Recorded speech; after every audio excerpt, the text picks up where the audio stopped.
کچھ عادی بنائے. ہم یہ نہیں کہہ رہے کہ ہمارے اسلاف جیسے پوری پوری رات عبادتیں کیا کرتے تھے ایسے ہی کریں. کچھ تو عادی بنائیں اپنے آپ کو اللہ کے سامنے رونے ہونے کا, کچھ تو اللہ کا نام لینے کا اپنے زبان کو عادی بنائیں.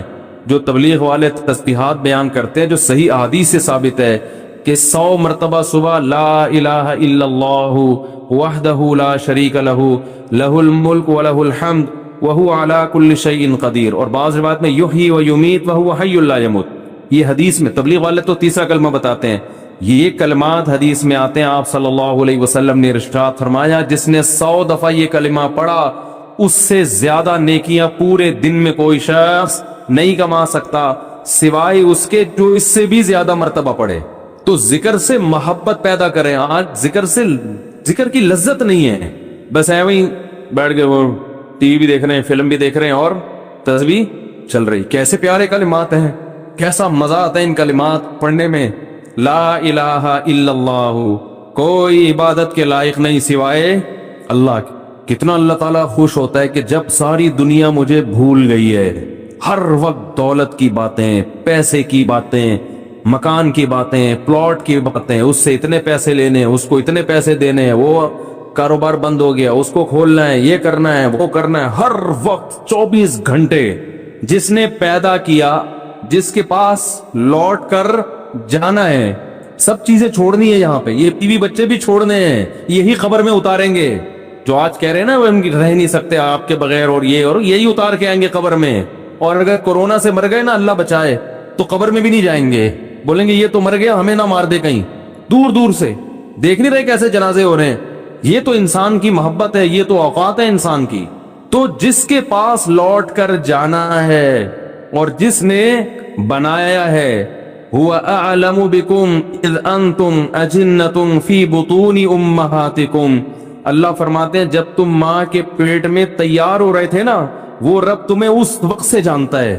اس وقت تو والدین بھی انسان کو نہیں جانتی. کتنا قریبی تعلق, ہر ایک کا تذکرہ زبان سے کرے گا, نہیں کرے گا جو سب سے زیادہ قریب ہے اس کا تذکرہ نہیں کرے گا. اور اگر اللہ کا ذکر کرے گا بھی تو کسی نے کوئی وظیفہ بتایا ہوگا جن بھگانے کے لیے, دکان کھلوانے کے لیے, کاروبار کھلوانے کے لیے, بچی کی شادی نہیں ہو رہی, اپنی نہیں ہو رہی ہے تو پچھتا رہا ہے اس کو بھگانے کے لیے, ہو گئی ہے تو بچے نہیں پیدا ہو رہے, ہو گئے تو وہ چترول لگا رہے ہیں ان کو سیدھا کرنے کے لیے, اللہ کو خوش کرنے کے لیے, اللہ کی محبت میں اللہ کا نام لذت سے لینے کے لیے کہ مجھے بس اس سے محبت ہے, اس کا نام لینے میں مجھے مزہ آتا ہے. اس نیت سے ذکر کرنے والے مارکیٹ میں بہت شارٹ ملیں گے آپ کو, بہت کم لوگ ملیں گے.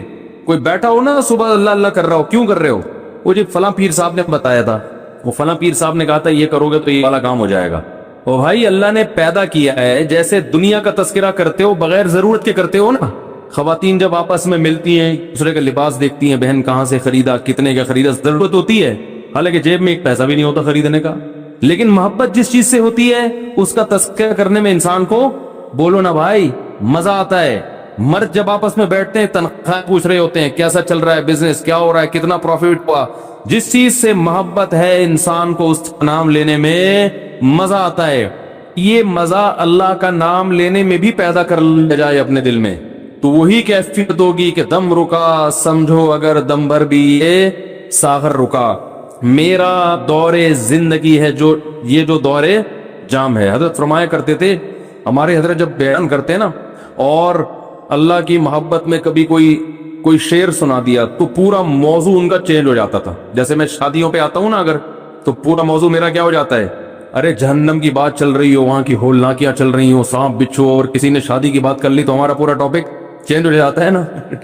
تو ہمارے حضرت کا جب بیان ہوتا تھا کہیں سے اللہ کی محبت کا کوئی تذکرہ آ گیا, اللہ کی نعمتوں کا, پورا بیان چینج.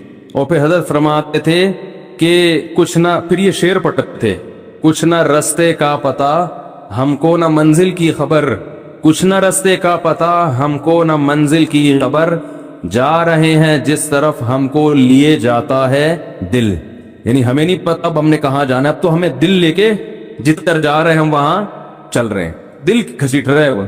تو اللہ کی محبت میں یہ حال کہ اب دل جہاں لے کے جائے گا وہاں, تو دل تو یہی کہہ رہا تھا بس اللہ کا تذکرہ کرو بیٹھ کے, تو اسی طرح یاد رکھیں یہ جو اہل اللہ جو دعا مانگتے ہیں یہ دنیا داروں کی عادت ہوتی ہے، دعا مانگ رہے ہیں قبول نہیں ہو رہی، ہم تو کام ہی نہیں بن رہا، 20 سال سے شادی کر رہے ہیں شادی نہیں ہو رہی، 20 سال سے کاروبار کی دعا مانگ رہے ہیں، کاروبار نہیں مل رہا، 25 سال سے یہ دعا مانگ رہے ہیں، یہ نہیں ہو رہی۔ یہ دنیا داروں کی عادت ہے۔ اہل اللہ کہتے ہیں دعا مانگنے کی توفیق مل رہی ہے، بس اس سے بڑی کوئی نعمت نہیں ہے، کچھ نہ ملے ہمیں۔ حضرت عمر رضی اللہ تعالیٰ عنہ کا قول ہے نا کہ مجھے اس سے غرض نہیں ہے کہ میری دعائیں قبول ہو رہی ہیں کہ نہیں ہو رہی ہیں، مجھے اس کی فکر ہوتی ہے کہ دعا مانگنے کی توفیق مل رہی ہے کہ نہیں مل رہی۔ اگر اللہ اپنے سامنے ہاتھ اٹھا کر دعا مانگنے کی توفیق دے رہا ہے، یہ اتنی بڑی نعمت ہے کہ اس نعمت کے بعد مزید ہمیں کچھ نہیں چاہیے۔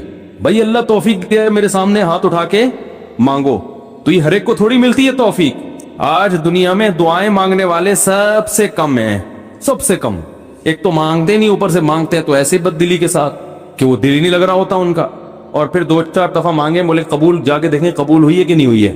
رزق مانگے کہ اللہ مجھے اس کے حلال کشاد عطا فرما، اس کے بعد بٹوہ نکال کے چیک کر رہے ہوں یار کچھ بھی نہیں آئے، ویسے کہ ویسے ہی ہے۔ کاروبار لاک ڈاؤن کی وجہ سے ٹھپ ہوا ہے، بزنس کا بیڑا غرق ہوا ہے۔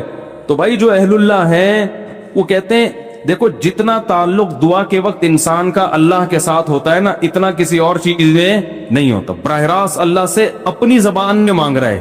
بھائی ذکر میں تو کم از کم اتنا ہوتا ہے کہ ترجمہ نہیں آتا تو پتہ ہی نہیں ہوتا کیا پڑھ رہا ہوں میں، لیکن جب دعا مانگ رہا ہوتا ہے تو براہ راست اللہ سے تعلق، یہ تو بہت گہرا تعلق ہے۔ تو دعاؤں میں جان ختم، دعاؤں میں لذت، بولو نا بھائی ختم۔ جب اللہ سے تعلق ہی کمزور پڑتا چلا جائے گا تو بھائی پھر جو اللہ کو خوش کرنے کے لیے جو اعمال اللہ نے بتائے وہ کہاں سے پورے ہوں گے؟ وہ تو ہو ہی نہیں سکتے پورے۔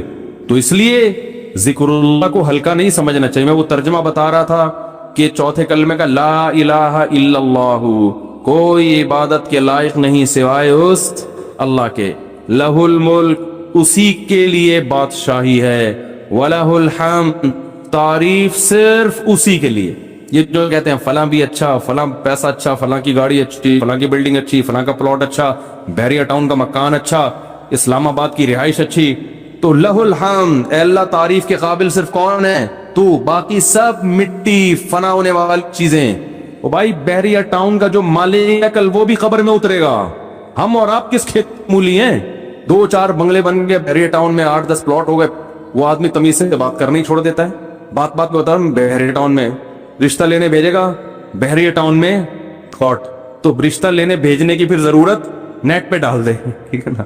ایسا ہی ہے نا، رشتے خود آئیں گے، دھکے دے دے کے آئیں گے، ہٹو بھائی آپ کے لیے۔ وہ جو لوگ مجھے کہہ رہے تھے رشتہ تلاش کر رہے ہیں مل نہیں رہا، میں کہہ رہا ہوں تمہاری جیب میں کچھ ہے ہی نہیں تو رشتہ کہاں ملے گا؟ کہہ رہے ہیں استخارہ بھی نکال لیا پھر بھی نہیں مل رہا۔ استخارہ نہیں نکالو، پیسے نکالو، پیسے نکالو گے تو رشتہ ملے گا، اور اگر پیسے نہیں ہے تو پیغام بھیجو، صبر کرو، اگر کوئی قبول کرے ٹھیک ہے، نہیں کرے تو صبر کرو۔ دنیا مسافر خانہ ہے بھائی، 4 شادیاں کرنی ہیں، لیکن جو جس چیز کی چاہت ہے ضروری تھوڑی کہ وہ پوری بھی ہو جائیں۔ کوشش کرنے کا میں مشورہ دیتا ہوں، شادی ہو بھی جائے گی اس کی کوئی گارنٹی نہیں ہے، اور ہو کے نبھا بھی پائیں گے اس کی بھی کوئی گارنٹی نہیں ہے۔ اب لیلۃ القدر میں شادی پھر شروع ہو گئی، تو مسائل یہی چل رہے ہیں نا۔ تو اللہ نے اللہ کا کیا فرمایا کہ لہ الملک ولہ الحمد، اے اللہ تیرے لیے ہی بادشاہی اور اسی کے لیے حمد، یحیی و یمیت، اتنا زبردست قدرت والا کہ جس کو چاہتا ہے زندگی دیتا ہے اور جس کو چاہتا ہے مار دیتا ہے۔ حیات بھی ہماری مرضی سے نہیں، پانی میں انسان بنا کے ماں کے پیٹ سے باہر نکال دیتا ہے، یہ زندگی ہے، ہم اپنی مرضی سے بنے ہیں۔ اور ایسے تصرف جانے کا ارادہ ہوگا نہیں لیکن اللہ لے جائے گا۔ کیسی ایڑیاں رگڑو، یہ جتنے لوگ دنیا سے گئے ہیں یہ اپنی مرضی سے تھوڑی ہیں، کیسے بڑے بڑے وڈیرے ہوتے ہیں، کیسے بڑے بڑے پاورفل طاقتور لوگ ہوتے ہیں، دنیا ان کے اشاروں پہ چلتی ہے، لیکن جب جانے کا وقت آتا ہے پوری ایڑی چوٹی کا زور لگا لیتے ہیں، مگر موت اپنے شکنجے گاڑ لیتی ہے، چھوڑتی نہیں ہے نا موت، کیسے پٹکتی ہے موت۔ اب یہ جو کرونا وائرس سے اتنے لوگ مر گئے، کسی کو پتا تھا کہ مریں گے؟ ان کو اندازہ تھا پہلے سے؟ تو یحیی و یمیت، انسان اللہ کی تعریف میں الکلمات کہتے ہیں، اللہ وہی ہے حیات دیتا ہے اور وہی زندگی دیتا ہے، وَهُوَ حَيٌّ لَا يَمُوتُ، وہ زندہ ہے اس پر کبھی موت نہیں آئے گی، وَهُوَ عَلَى كُلِّ شَيْءٍ قَدِيرٌ، اور وہ ہر چیز پر قدرت رکھتا ہے۔ محمد معاذ بہاول نگر سے، کیا نبی کریم صلی اللہ علیہ وسلم درود شریف اور روضہ مبارک پر پڑھا جانے والا سلام خود سنتے ہیں یا فرشتوں کے ذریعے سنتے ہیں؟ حدیث سے یہ بات ثابت ہے کہ جب کوئی دور سے نبی پر درود پڑھتا ہے، صحیح حدیث ہے، تو فرشتے وہ درود نبی پر پہنچاتے ہیں، اور جب نبی کے قریب، قبر کے قریب کھڑے ہو کر آپ سلام پڑھتے ہیں، نبی کو سلام کرتے ہیں، تو آپ صلی اللہ علیہ وسلم بنفس نفیس اس سلام کو سنتے ہیں۔ یہ معجزہ ہے۔ اس پر کچھ لوگ اشکال کرتے ہیں، لاکھوں لوگ ایک ہی وقت میں نبی کی قبر پہ ہزاروں لوگ درود و سلام پیش کر رہے ہیں، تو کیا سب کا سلام سنتے ہیں، سب کو جواب دیتے ہیں؟ بھائی یہ معجزہ ہے۔ برزخ کے حالات کو آپ دنیا کے حالات پر قیاس نہیں کر سکتے، وہاں ٹائم کے یونٹ الگ ہیں، یہاں ٹائم کے یونٹ الگ ہیں۔ تو جب حدیث میں ایک چیز ہمیں بتا دی تو ہم اس کو مان لیتے ہیں، اس کی کیفیت کیا ہے وہ اللہ ہی بہتر جانتا ہے۔ تو خلاصہ یہی ہے کہ جب نبی کی قبر کے قریب کھڑے ہو کر سلام پڑھا جائے تو آپ بنفس نفیس سنتے ہیں اور جواب دیتے ہیں، اور جب دور سے سلام پڑھا جائے قبر کے دور سے تو فرشتے وہ سلام نبی صلی اللہ علیہ وسلم تک پہنچاتے ہیں۔ کیا مغرب اور عشاء کی نماز جمع کر کے پڑھ سکتے ہیں؟ یہاں آئرلینڈ میں ایک مسجد نے مغرب اور عشاء اکٹھے پڑھنے کا اعلان کیا، کیا اس کی کوئی گنجائش ہے؟ دیکھیں اختلافی مسئلہ ہے مغرب اور عشاء کو اکٹھے پڑھنا، تو حالت اقامت میں تو کسی کے نزدیک بھی جائز نہیں ہے۔ مسافر جب آپ سفر میں ہوں تو پھر امام شافعی، امام احمد بن حنبل اور امام مالک کے نزدیک جائز ہے سفر کی حالت میں کہ آپ مغرب اور عشاء اکٹھی پڑھ سکتے ہیں۔ احناف کے نزدیک بھی جائز ہے سفر میں مغرب عشاء اکٹھی پڑھ سکتے ہیں، لیکن کیسے؟ مغرب کو آپ نے ڈیلے کرنا ہے، جیسے کہ بخاری کی حدیث ہے اس بارے میں انشاءاللہ ایک بہت جلد ایک کلپ بھی ریکارڈ کروانے والا ہوں، پورے ریفرنسز کے ساتھ اس مسئلے کو مدلل بیان کروں گا کہ مغرب کو آپ نے ڈیلے کیا عشاء کے قریب، عشاء کا وقت داخل ہونے سے پہلے آپ نے مغرب پڑھ لی، تھوڑا سا آپ ٹھہرے اور پھر عشاء کا وقت داخل ہوتے ہی آپ نے عشاء پڑھ لی، تو یہ جائز ہے۔ اور یہ صرف سفر میں جائز نہیں ہے احناف کے نزدیک، حضر میں بھی جب کوئی ضرورت ہو تو اس طرح کر سکتے، جیسے بیمار آدمی ہے اس کے لیے بار بار وضو کرنا مشکل ہے، تو وہ اس طرح سے ظہر عصر کو بھی جمع کر سکتا ہے اور مغرب عشاء کو بھی۔ تو اس بارے میں احناف کا جو موقف ہے دلائل کی دنیا میں بہت مضبوط ہے۔ عبداللہ بن مسعود رضی اللہ تعالیٰ عنہ کی بخاری کی حدیث ہے کہ نبی نے کبھی بھی دو نمازوں کو اکٹھا نہیں پڑھا ہے سوائے حج کے موقع کے۔ تو حج میں جو ہے نا وہ تو ظہر کے ساتھ ہی عصر اور مغرب کو مزدلفہ میں عشاء کے وقت میں ہی پڑھنا ہے، اس کے علاوہ عبداللہ بن مسعود کہتے ہیں کبھی بھی دو نمازیں آپ نے اکٹھی نہیں پڑھی ہے۔ تو مطلب یہی ہے کہ اکٹھی ایسے کہ ظہر کو عصر کے وقت کے اندر لے گئے ہوں یا عصر کو ظہر کے ساتھ پڑھ لیا ہو ظہر کے وقت میں، اس طرح اکٹھی نہیں پڑھی ہے۔ اور عبداللہ بن مسعود رضی اللہ تعالیٰ عنہ نے نمازیں اکٹھی پڑھنے کی حدیث بھی بیان کی ہے، تو ایک طرف عبداللہ بن مسعود کہہ رہے ہیں کہ اکٹھی نہیں پڑھی، ایک دفعہ کہہ رہے ہیں کہ پڑھی ہے، تو ظاہر ہے نہیں پڑھی کا مطلب یہ کہ ایسی اکٹھی کہ ظہر کو عصر کے وقت تک لے گئے، یعنی وقت کے اندر داخل کر دیا، یا عصر کو ظہر کے ساتھ پڑھ لیا، ایسا نہیں اکٹھی کی۔ ہاں ایسی اکٹھی کی ہیں کہ ظہر کو ڈیلے کیا، عصر کے قریب لے گئے اور ظہر کے ساتھ عصر، یعنی ظہر آخری وقت میں پڑھی اور پھر عصر کا وقت داخل ہوتے ہوئے عصر پڑھ لی، اور مغرب کو عشاء کے قریب لے گئے اور مغرب پڑھی، تھوڑی دیر ٹھہر کے فوراً عشاء پڑھ لی۔ تو بخاری کی حدیث سے اس کی تائید بھی ہوتی ہے، بعد میں باقاعدہ میں انشاءاللہ پورے ریفرنسز کے ساتھ یہ اس پہ میں ریکارڈ کروا دوں گا انشاءاللہ۔ مفتی صاحب ہم نے سنا ہے کہ آپ مماتی ہیں۔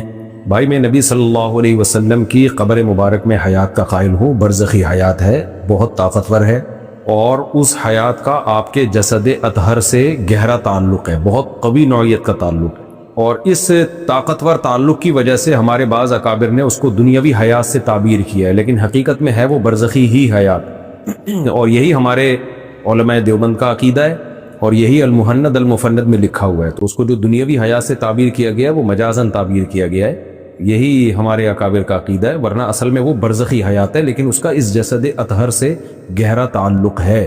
دنیا کے لحاظ سے آپ دنیا سے جا چکے ہیں، پردہ فرما چکے ہیں دنیا سے، اب اس تعبیر کو آپ حیاتی کہیں مماتی کہیں وہ آپ کی مرضی ہے، لیکن وہی عقیدہ ہے جو المہند المفند کا ہے، اور وہی میرا عقیدہ ہے جو اکابر علماء دیوبند کا ہے، وہی عقیدہ، اور وہ یہی ہے جو میں نے آپ کے سامنے ایکسپلین کیا کہ برزخی حیات ہے، بہت طاقتور ہے، اور اس برزخی حیات کا اس جسد اطہر سے تعلق ہے۔